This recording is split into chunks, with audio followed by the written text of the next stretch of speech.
नमस्कार, मैं चंद्रेश चौधरी और आप सभी का स्वागत है हमारे इस चैनल में। और दावे और वादे के मुताबिक बहुत जल्द क्लास लाने वाला था, लेकिन कुछ वजह से मैं लेट होते गया।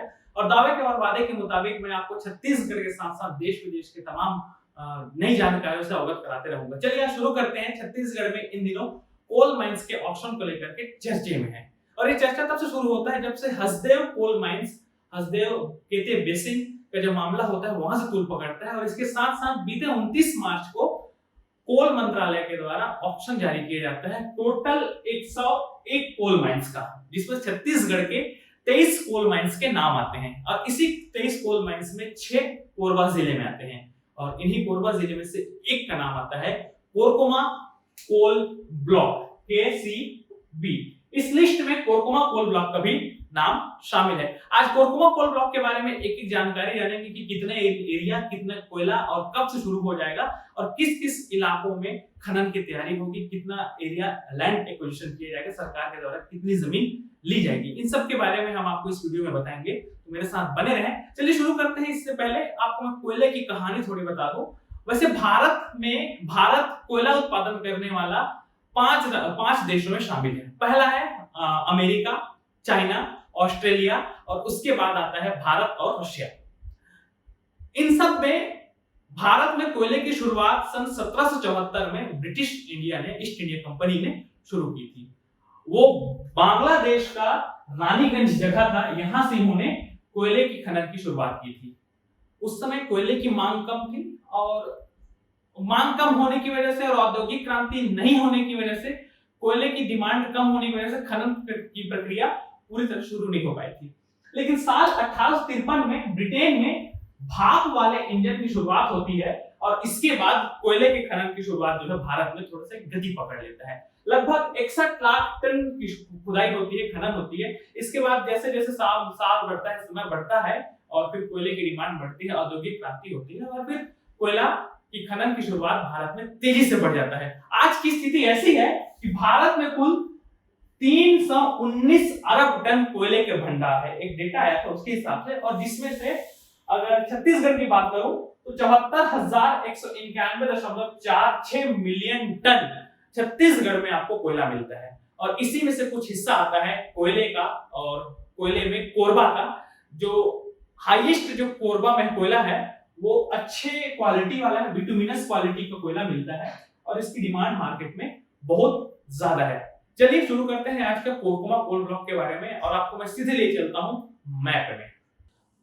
तो आपकी स्क्रीन पर ये मैप दिख रहा है, ये है कोरकोमा कोल ब्लॉक का, जिसको कोयला मंत्रालय ने, कोल मिनिस्ट्री ने जारी किया है। तो अब आप सीधा देख सकते हैं कोरकोमा कोल ब्लॉक कहाँ से कहाँ आ रहा है।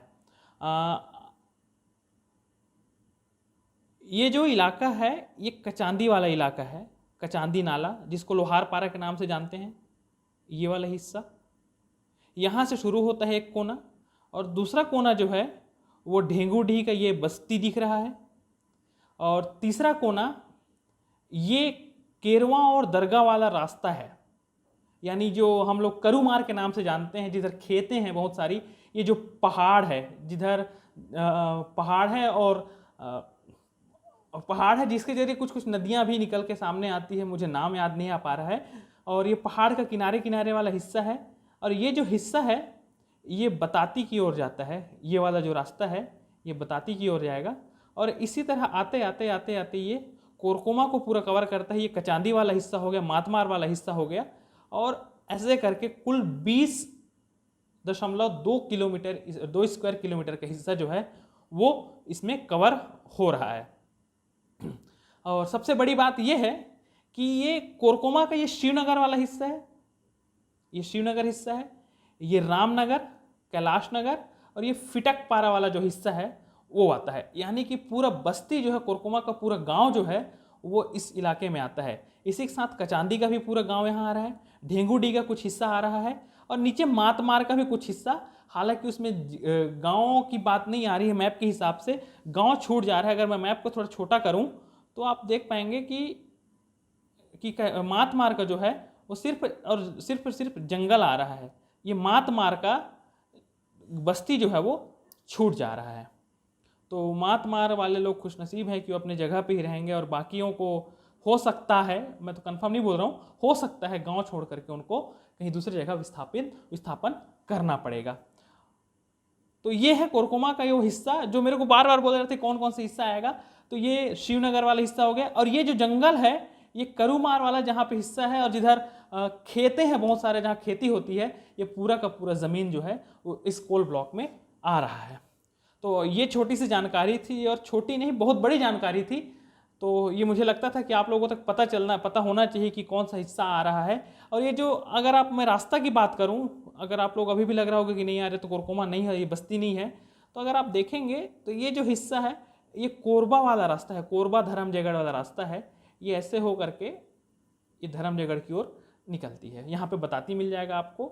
ये हमारा गाँव का लोकल रास्ता है, ये मातमार की ओर जाता है, ये कचांदी की ओर जाता है, और इस तरह से ये रास्ता जो है वो आपको बाकी चीज़ों के लिए, और ये वाला जो रास्ता है ये ढेंगूडी का शॉर्टकट रास्ता है, पीछे तालाब की ओर से रास्ता जाता है जहाँ खेत वगैरह है बहुत सारे, तो इस तरह से निकलता है। और ये शिवनगर का हिस्सा है, ये दरगाह वाला रास्ता है, और ये केरवा वाला रास्ता है। तो इस तरह से अगर मैं देखूं तो कुल मिलाकर के कोरकोमा जो है कोल ब्लॉक में पूरा गांव के साथ साथ पूरा जंगल, पूरी ज़मीन, पूरा खेत और खलिहान इस हिस्से में आ जाएगा। दुख इस बात का है कि इतना अच्छा जंगल है, वो जंगल के साथ साथ कई विविधताएं रहती हैं, कई चीज़ें रहती हैं, वो सब इसके साथ ख़त्म हो जाएंगी। खास करके साल और सागौन के पेड़ के लिए जाना जाता है, साथ ही साथ कई जंगली जानवर भी इस इलाके में विचरण करते हैं, रहते हैं।